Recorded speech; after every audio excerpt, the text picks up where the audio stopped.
Hello students, liquid solution lecture number 8.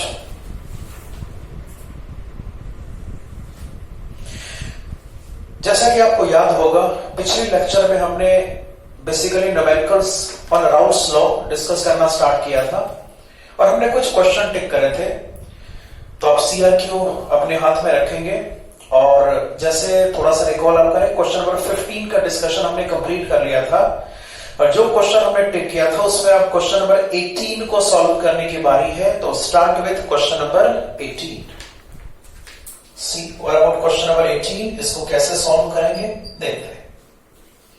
The question is the vapor pressure of pure benzene and pure toluene are 640 millimeter and 280 millimeter respectively at a certain temperature. Calculate the mole fraction of each component in vapor state if the mole fraction of benzene in the solution is 0.5. Okay.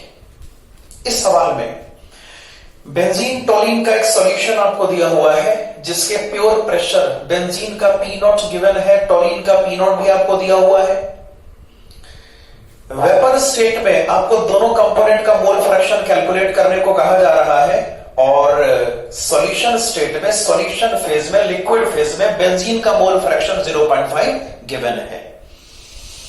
तो चलिए अब जैसे मैंने बात करी कि जैसे vapour state composition calculate करने की बात होगी, आपको सीधा सोचना है कि आपको राउल्स लॉ को डाल्टन्स लॉ पार्शियल प्रेशर से एक्चुअल में कंबाइन करना होगा। इस तरीके से प्रोसीड करेंगे तो न्यूमेरिकल आसानी से सॉल्व हो जाएगा। तो मैं सबसे पहले डेटा कलेक्शन यहां पे करता हूं, फिर उसके बाद देखते हैं कि न्यूमेरिकल कैसे सॉल्व हो सकता है। बड़ा आसान सा क्वेश्चन है, वो आपको एकदम क्लियर हो जाएगा। यहां देखो, इस क्वेश्चन में बेंजीन का P0 गिवन है। We are given P0 benzene this equals to 640 millimetre mercury. P0 benzene is equal to है 640 मिलीमीटर ऑफ मरकरी। उसी तरीके से P0 toluene is given, P0 toluene equals to 280 millimetre of mercury. This is also given. P0 toluene आपको दिया हुआ है। Now solution phase में, liquid phase में बेंजीन का मोल फ्रैक्शन प्रेजेंट है, दिस इज 0.5। ऑब्वियस सी बात है, अगर बेंजीन का मोल फ्रैक्शन आपको दिया है तो टोलिन का मोल फ्रैक्शन कैलकुलेट करना पॉसिबल हो सकता है क्योंकि मोल फ्रैक्शन का सम 1 होता है, सबको इसका आइडिया है। तो अगर आप x टोलिन कैलकुलेट करेंगे तो आपको यहां पे करना पड़ेगा 1 minus x benzene and this equals to 1 minus 0.5 and this equals to 0.5। इस सवाल में आपको यहां पे y बेंजीन कैलकुलेट करना है और y टोलिन का भी कैलकुलेशन करना है। ऑब्वियस सी बात है, मान लो y benzene is equal to x, say y benzene is equal to x। तो ऑब्वियस सी बात है जो y टोलिन यहां पर होगा must be equal to 1 minus x। वही बात है, वेपर स्टेट में भी जो मोल फ्रैक्शन का सम होगा वो 1 के बराबर होगा। तो अगर हमने बेंजीन के मोल फ्रैक्शन को x से रिप्रेजेंट किया है तो टोलिन का मोल फ्रैक्शन 1 माइनस x हो जाएगा और न्यूमेरिकल के हिसाब से आपको x कैलकुलेट करना है। अगर x कैलकुलेट कर लिया जाए, y बेंजीन y टोलिन खुद ब खुद कैलकुलेट हो जाएगा। तो चलिए शुरुआत करते हैं, देखो कैसे कैलकुलेशन इसका किया जा सकता है। आपको ऐसे सोचना है जैसे हमने डिस्कशन किया था कि अगर हम राउल्स लॉ को डाल्टन्स लॉ से कंबाइन करते हैं तब जाके y कैलकुलेट करना पॉसिबल हो सकता है। और अगर थोड़ा सा आप रिकॉल करेंगे, उस पर्टिकुलर फॉर्मूले में टोटल प्रेशर का भी तो जिक्र है ना। तो सबसे पहले आपको यहां पे सॉल्यूशन का टोटल वेपर प्रेशर कैलकुलेट करना चाहिए, जो कि बहुत आसानी से राउल्स लॉ से कैलकुलेट किया जा सकता है। तो ये शुरुआत करते हैं, देखना क्या होगा। अगर सॉल्यूशन का total pressure capital letter P है तो कैपिटल P का मतलब यहां पर क्या होगा, बेंजीन का पार्शियल वेपर प्रेशर प्लस यहां पे लिखा जा सकता है टोलिन का partial vapour pressure. Additionally P benzene को लिख सकते हैं x benzene into P0 benzene according to Raoult's law, जबकि P टोलिन को यहां पे उसी तरीके से लिख सकते हैं x toluene into P0 toluene and this equals to, अगर यहां पे डेटा सब्स्टिट्यूट करेंगे, x बेंजीन का डेटा 0.5 है, ये जो P0 बेंजीन होगा this equals to 640 plus x toluene का डेटा भी 0.5 है multiplied by P0 toluene is equal to we have 280 millimetre of mercury. Now अगर इसको सॉल्व करें, देखो ये जो पार्ट है दिस इज 320 प्लस, इसको यहां पे ले सकते हैं 140 एंड दिस इक्वल्स टू, हाँ जी, 064, this is 460 millimetre of mercury, right. तो टोटल प्रेशर हमने 460 मिलीमीटर मरकरी कैलकुलेट किया, सबको देख रहा है। उसके बाद अगर आपको वाई बेंजीन कैलकुलेट करना है तो just recall the formula, Y benzene is equal to, possible यहां पर होगा X benzene into P not benzene upon capital P.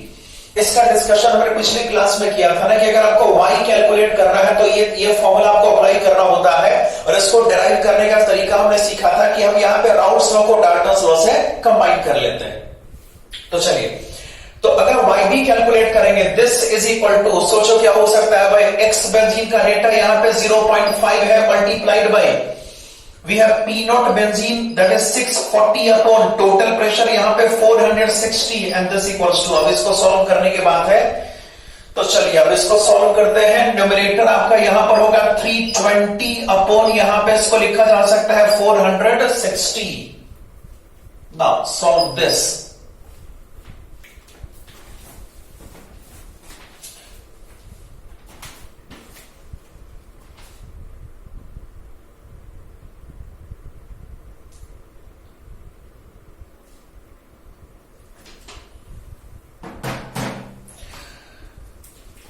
this is approximately 0.69, y benzene is equal to 0.69 आता है। अब ये सी बात है, अगर y बेंजीन आपका 0.69, x हमने 0.69 कैलकुलेट कर लिया, y टोलिन को भी कैलकुलेट करना पॉसिबल हो जाएगा।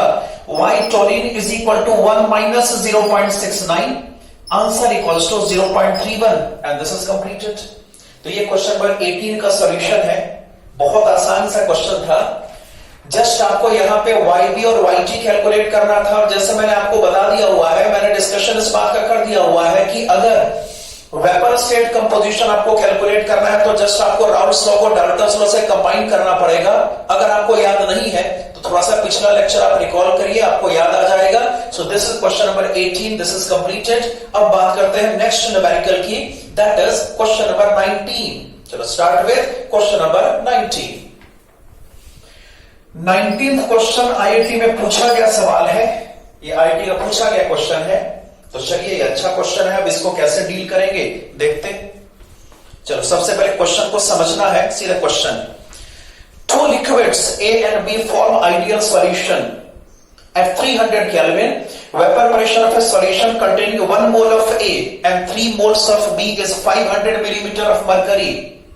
At the same temperature, if one more mole of B is added to the solution, the vapor pressure of solution increases by 10 millimeter of mercury. Determine the vapor pressure of A and B in their pure states. देख question का क्या कहना है। इस सवाल में दो cases का जिक्र है। पहले केस में एक सॉल्यूशन का फॉर्मेशन करा गया है जहां पर A का मोल 1 है और B का मोल 3 है। आपको सॉल्यूशन का टोटल वेपर प्रेशर गिवन है केस 1 में, और बात करते हैं केस 2 की। दूसरे केस में कहा गया कि B का मोल को 1 से बढ़ा दो और एक न्यू सॉल्यूशन का फॉर्मेशन करो। तो अगर B का मोल 1 से बढ़ा के न्यू सॉल्यूशन का फॉर्मेशन आप करते हो तो वेपर प्रेशर में 10 मिलीमीटर मरकरी का इंक्रीमेंट हो जाता है, ऐसा इस क्वेश्चन का कहना है। आपको इस सवाल में P0A और P0B कैलकुलेट करना है। देखो कैसे कैलकुलेट करेंगे, बहुत आसान सा क्वेश्चन है, ध्यान से देखना। चलो शुरुआत करते हैं पहले केस 1 से। पहला सॉल्यूशन जो दिया हुआ है वहां से हम शुरुआत करेंगे न्यूमेरिकल की। केस 1 में अगर आप देखें तो सॉल्यूशन में A का मोल 1 के बराबर है, जबकि B का मोल आपको दिया है कितना, 10 इक्वल्स टू 3। चूंकि हमें राउल्ट्स लॉ यहां पे अप्लाई करना पड़ेगा तो मोल फ्रैक्शन को कैलकुलेट करना जरूरी है। तो सोचिए, अगर हमारे पास A और B के मोल्स अवेलेबल है तो लिक्विड फेज में A और B का मोल फ्रैक्शन कैलकुलेट करना पॉसिबल हो सकता है। जैसा कि आपको मालूम ही होगा, मोल फ्रैक्शन कंपोनेंट का मोल्स बाय टोटल मोल्स होता है। करंट सिनेरियो में जो टोटल मोल्स का नंबर होगा must B 1 by total moles का नंबर 4। तो अगर हम यहां पर XA कैलकुलेट करेंगे मस्ट बी 1/4, इसमें कोई शक की बात नहीं है। उसी तरीके से XB is equal to 3/4, XA is equal to 1/4, XB is equal to possible होगा 3/4। नाउ जहां तक टोटल प्रेशर का मसला है, टोटल प्रेशर को इस केस में अगर हमने P1 से एक्सप्रेस करा है तो this P1 is equal to given as 500 millimetre of mercury. This is given, जो सॉल्यूशन का टोटल वेपर प्रेशर है this equals to 500 millimetre of mercury. Now apply the Raoult's law. आपको यहां पे टोटल प्रेशर को इन्वॉल्व करना है। Total pressure यहां पर ए और बी के पार्शियल प्रेशर के सम के बराबर हो जाएगा और पार्शियल वेपर प्रेशर कैलकुलेट करने का तरीका mole fraction multiplied by pure vapour pressure होता है। इसका डिस्कशन हमने राउल्स लॉ में कर लिया हो, यही राउल्स लॉ है। तो अगर यहां पे P1 कैलकुलेट करेंगे, बोल क्या रिजल्ट आएगा भाई? P1 को यहां पे लिखा जा सकता है XA multiplied by P not A plus आपको यहां पे फॉलो करना पड़ेगा XB multiplied by P not B। ऐसा कुछ करेंगे, दिस इंप्लाइज दैट। चलो P1 को लिखा मैंने 500 इज इक्वल टू XA का मतलब यहां पे 1/4 होगा multiplied by P not A का मतलब P नॉट A हमने एक्चुअल में कैलकुलेट करना है तो P not A is unknown, this is to be calculated plus ये जो XB का डेटा है दिस इक्वल्स टू 3/4 इंटू यहां पे इसको P नॉट B से एक्सप्रेस करेंगे। देख रहा सबको? नाउ इक्वेशन को सिंप्लीफाई करिए, दोनों साइड 4 से मल्टीप्लाई करना पॉसिबल हो सकता है। तो अगर इक्वेशन को सिंप्लीफाई करेंगे, LHS RHS को 4 से मल्टीप्लाई करना है तो this comes out is P not A। इस ये मॉडिफाई हो गया, P नॉट A हो जाएगा plus again this is 3 into P naught B is equal to 2000। this is equation number 1। obvious बात है, आपको यहां पे दो अननोन्स कैलकुलेट करने हैं ना, P not A P not B calculate करना है तो एटलीस्ट हमें दो इक्वेशन की रिक्वायरमेंट तो होगी। एक इक्वेशन का फॉर्मेशन यहां पे हमने केस 1 से कर लिया तो we have this equation P not A plus 3 into P not B is equal to 2000। This is equation number 1। नाउ जरा केस 2 की बात करेंगे, ध्यान से इसको देखना। See what about case 2। See question का कहना है कि बी के 1 फर्दर मोल को वेसल में इंड्यूस करो और एक न्यू सॉल्यूशन का फॉर्मेशन करो। मतलब केस 2 में जो सॉल्यूशन यहां पे फॉर्म होगा उसमें ए का मोल्स इंटैक्ट है, ए का मोल पहले जैसा दिस इक्वल्स टू 1। लेकिन अगर यहां पे B के मोल्स की बात करेंगे, सोचो क्या होगा। B का इनिशियल मोल्स यहां पे 3 है ना, 1 मोल यहां पर आपने एक्स्ट्रा इंड्यूस कर दिया, NB is equal to again 4। In this case NB equals to 4। जो टोटल वेपर प्रेशर यहां पर इस बार होगा, let's say this equals to P2 and P2 is equal to, सोचो वेपर प्रेशर में 10 मिलीमीटर मरकरी का इंक्रीमेंट होता है तो ऑब्वियस सी बात है जो P2 यहां पर होगा must be equal to 510 millimetre of mercury. अगर हमारे पास यहां पे मोल्स का नंबर अवेलेबल है तो बहुत आसानी से मोल फ्रैक्शन को कैलकुलेट करना पॉसिबल हो सकता है। तो सॉल्यूशन फेज में अगर इस बार ए का मोल फ्रैक्शन कैलकुलेट करेंगे, कैलकुलेशन का वही पुराना तरीका, कंपोनेंट का मोल्स बाय टोटल मोल्स। तो अगर यहां पर ए का मोल फ्रैक्शन कैलकुलेट करेंगे the data equals to 1/5। Similarly अगर हमें बी का मोल फ्रैक्शन कैलकुलेट किया दिस इक्वल्स टू 4/5। नाउ यहां पर अनदर इक्वेशन का फॉर्मेशन करना पॉसिबल हो सकता है। फिर से आपको P2 कैलकुलेट करना पड़ेगा और P2 कैलकुलेट करने का मतलब है आपको यहां पर A और B के पार्शियल वेपर प्रेशर का सम करना पड़ेगा और पार्शियल वेपर प्रेशर को इस केस में राउल्स लॉ से हम कैलकुलेट करेंगे। तो देखना सेम इक्वेशन इसी टाइप से कुछ यहां पर भी करना है। तो P2 को यहां पे साफ लिखा जा सकता है XA into P not A plus आपको यहां पे करना पड़ेगा XB multiplied by P not B, right? And this equals to, this implies that ये जो P2 है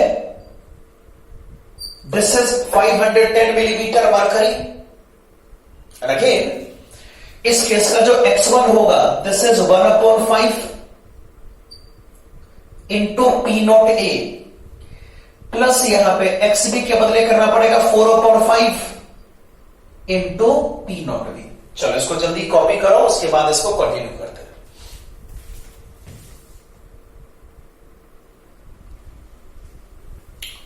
okay, the equation was, the last equation was this. इसको और सिंप्लीफाई करेंगे, LHS RHS को 5 से मल्टीप्लाई करो ताकि इक्वेशन सिंप्लीफाइड हो जाए। ऐसा करते हैं तो ऑब्वियस सी बात है, इसको लिखा जा सकता है पी नॉट ए प्लस, चूंकि यहां पर भी 5 से इसको हमने मल्टीप्लाई किया तो ये होगा 4 into P naught B is equal to, हाँ जी, ये कितना हो सकता है भाई, 2550। इसको 5 से मल्टीप्लाई करेंगे, resultant will be 2550। Okay, and this is our equation number second. इसको इक्वेशन नंबर 2 से एक्सप्रेस करना पॉसिबल हो सकता है, हमें कर दिया। देख, हमारा टास्क यहां पे है P naught A P naught B calculate करना। तो अगर आपको यहां पे P naught A P naught B calculate करना है तो दो इक्वेशन की रिक्वायरमेंट बनती थी ना, वो दो इक्वेशन यहां पे हमने डिसाइड कर लिए। अब बहुत आसानी से P naught A P naught B को कैलकुलेट करना पॉसिबल हो सकता है। तो start the calculation. Best option यहां पर क्या, देख हमारे पास इक्वेशन 1 2 दोनों प्रेजेंट है। बेस्ट ऑप्शन होगा कि आप 2 में से 1 को माइनस करो। सोचो, अगर इक्वेशन 2 में से इक्वेशन 1 को माइनस कर दिया जाए, सोचो क्या लगता है भाई, अगर 2 में से 1 को माइनस करेंगे तो ऑब्वियस सी बात है पी नॉट ए और पी नॉट ए कैंसिल आउट हो जाएगा। 4 P naught B minus 3 P naught B का मतलब यहां पर बचेगा पी नॉट बी ना, तो we have P naught B is equal to 550। Obvious सी बात है, आरएचएस में से आरएचएस को माइनस करेंगे, आपका जो डेटा यहां पर अपीयर होगा must be equal to 550 millimetre mercury. इस तरीके से पी नॉट बी कैलकुलेट हो गया। अब आपका टास्क है पी नॉट ए को कैलकुलेट करना है, जो कि बड़ा ही सिंपल है। सोचो, how to calculate P naught A, बताओ क्या आंसर आएगा। अगर हमने यहां पे पी नॉट ए कैलकुलेट किया, चलो इक्वेशन नंबर 1 को यूज कर लेते हैं, तो सोचो क्या रिजल्ट आएगा भाई। पी नॉट ए का मतलब यहां पर हो जाएगा 2000 multiplied by 3 into P naught B. तो इसको यहां पे साफ लिखा जा सकता है 2000 multiplied by 3 into P naught B ना। पी नॉट बी का मतलब यहां पर होगा 550। अब इसको कैलकुलेट करके आपको आंसर को फाइनलाइज करना है। सोचो क्या रिजल्ट आएगा। तो अगर मैं इसको कैलकुलेट कर लूं,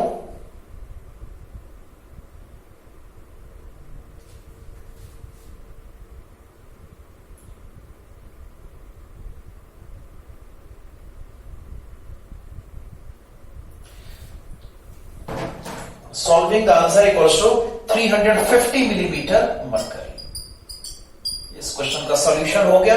it's all about question number 19। This is completed. I hope ये क्वेश्चन आपको समझ में आ गया होगा। क्वेश्चन आईटीजेई का पुराना क्वेश्चन है, तो इसमें 2 केसेस का फॉर्मेशन क्वेश्चन में करने को कहा गया था और 2 अननोन्स को कैलकुलेट करने को कहा गया था, जो कि बिल्कुल नॉर्मल सी बात है। अगर आपके पास 2 इक्वेशन प्रेजेंट है, 2 अननोन्स कैलकुलेट करने पॉसिबल हो सकते हैं। तो डिफरेंट केसेस को यूज करके हमने इक्वेशन नंबर 1 का फॉर्मेशन करा, इक्वेशन नंबर 2 का फॉर्मेशन करा, उसके बाद बहुत आसानी से P naught A P naught B calculate करना पॉसिबल हो गया। This is all about question number 19। चलिए हम इसको कॉपी करें, इसके बाद इसको आगे कंटिन्यू करते हैं।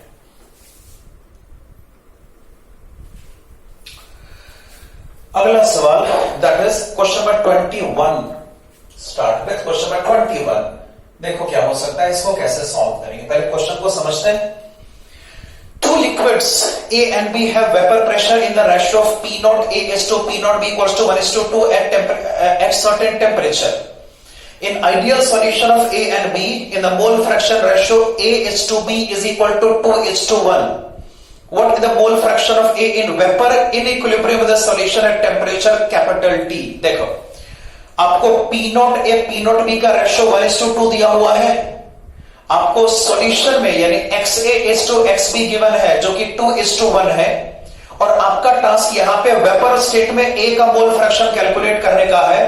तो ये सिंपल सा क्वेश्चन है, बस आपको यहां पे राउल्ट्स लॉ को डाल्टन्स लॉ से कोरिलेट करना पड़ेगा। आपको यहां पे YA कैलकुलेट करना है। तो देखते हैं कैसे कैलकुलेशन पॉसिबल हो सकता है। बस यहां ध्यान से देखो इस क्वेश्चन के हिसाब से।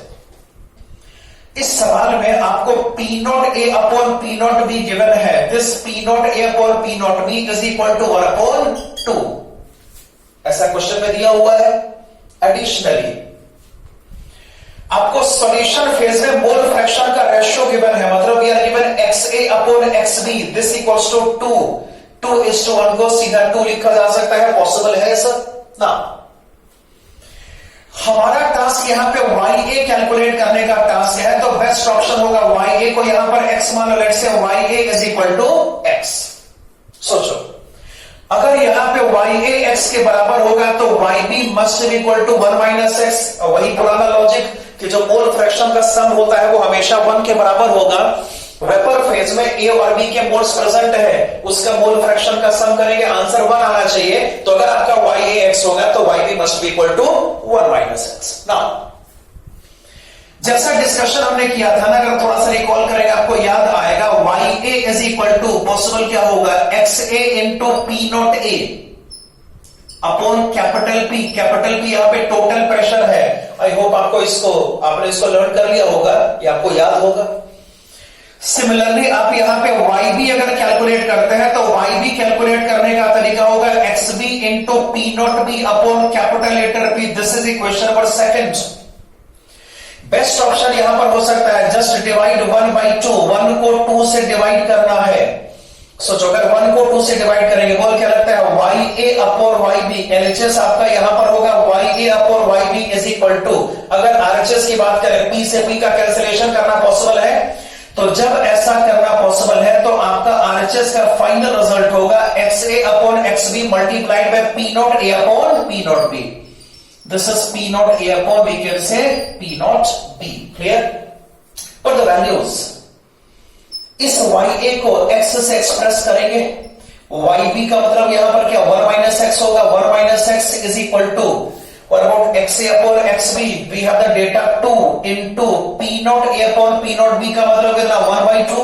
मतलब RHS यहां पे 1 के बराबर हो गया। अब चलिए यहां से बात करते हैं। This implies that we have x upon 1 minus x equals to 1। बड़ी आसानी से x को कैलकुलेट करना पॉसिबल हो सकता है। Do the cross multiplication. अगर इसको क्रॉस मल्टीप्लाई करेंगे x इक्वल्स टू आपका रिजल्ट आएगा 1 माइनस एक्स। ऑब्वियस सी बात है, we can say 2x is equal to 1। यहां पर x का डेटा 1 by 2 हो गया, मतलब x equals to 0.5। This is y and this is completed. तो मामला बड़ा सिंपल सा, अगर आप देखें तो लिक्विड सॉल्यूशन में खाली राउल्स लॉ को यूज करना होता है, या राउल्स लॉ को डाल्टन्स लॉ से कंबाइन करना होता है, और बहुत आसानी से न्यूमेरिकल्स को सॉल्व करना पॉसिबल हो जाता है। तो जरा मैं इस क्वेश्चन का रिकैप आपको दोबारा समझा दूं। ये डेटा क्वेश्चन में दिया हुआ है, आपको ये भी डेटा क्वेश्चन में दे रखा है। YA को अगर x लेंगे तो YB equals to 1 minus X हो जाएगा। फिर YA YB का एक्सप्रेशन हमने डिराइव किया था पिछली क्लास में, हमने उसको लिखा और उसको डिवाइड कर दिया। 1 को 2 से डिवाइड करते हैं तो x कैलकुलेट करना पॉसिबल हो जाएगा। We have the answer 0.5। So this is the end of lecture number 8।